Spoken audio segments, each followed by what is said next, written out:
Yikes, things just went from bad to worse for Trudeau by Amy Moreno for TruthVnews.com. These days, Canada's Prime Minister has more than his weird eyebrows to worry about. The so-called perfect liberal do-gooder is engulfed in a serious #MeToo scandal.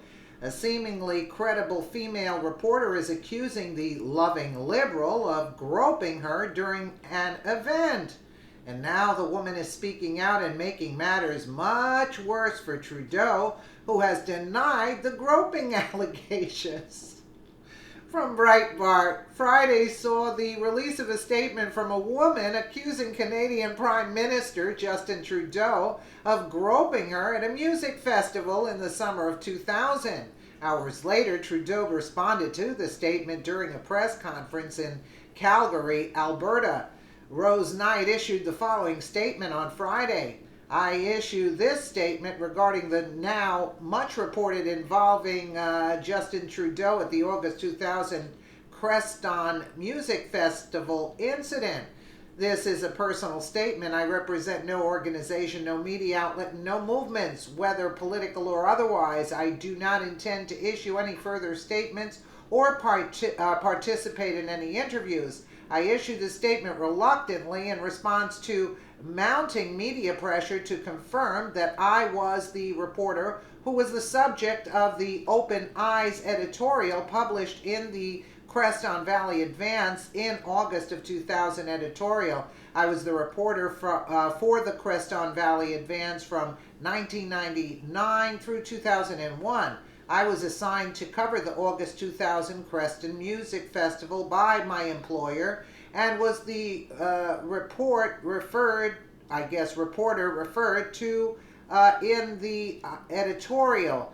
The incident referred to in the editorial did occur as reported. Mr. Trudeau did apologize the next day. I did not pursue the incident at the time and will not be pursuing the incident further. I have no subsequent contact with Mr. Trudeau before or after he became Prime Minister. I enjoyed my career as a reporter, but it ended a long time ago. I avoided issuing a statement earlier out of concern for my family's privacy, my family's privacy. Beyond this statement, I will not be providing any further details or information. The debate, if it continues, will continue without my involvement.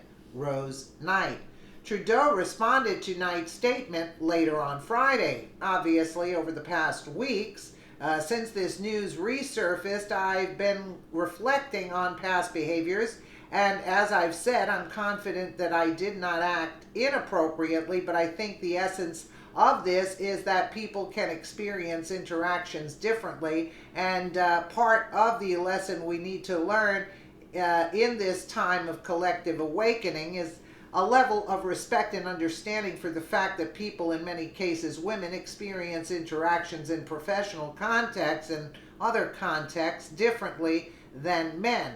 I apologize in the moment because I had obviously perceived that she had experienced it in a different way than I acted or I experienced it, and I think this reflection as we move forward needs to continue in our communities, in our places of power, and in our places of work. There is an awakening going on, and we need to take opportunities to continue to reflect on that. This is something I've been involved in for well over 20 years in my student activism and in the outreach that I've done, and there's always more to do and more to reflect on.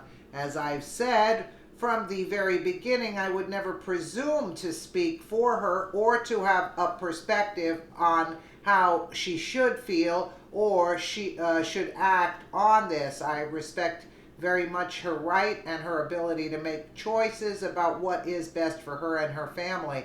And I obviously will continue to stand as a defender of understanding and respect for individuals and the experiences they go through. Trudeau supports feminist politics and rhetoric, as Breitbart News reported.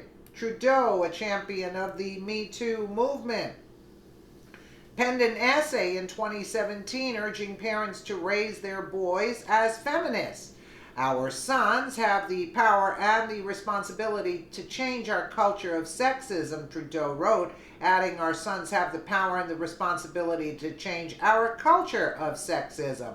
The 43-year-old leader unveiled a federal gender equity budget in February to reduce the pay gap between men and women.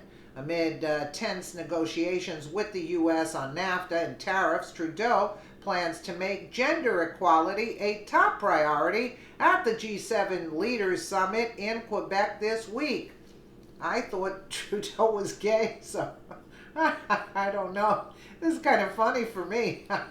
I think it's like a crock, actually, from 2000. You come out now.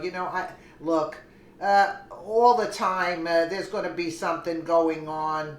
I mean, these women are making a mountain out of a molehill. Of course, you're going to be, if you're attractive, they're going to make passes. The only time that I would even consider something to make a statement after so many years, it has to be like forced and aggressive, like nastiness to it.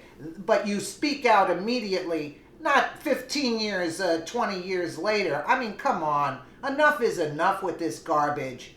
Enough is enough. But I always thought that Trudeau was gay, so I don't even know what this lady is talking about. Let me know what you guys think in the comments below. And again, thank you so much for watching.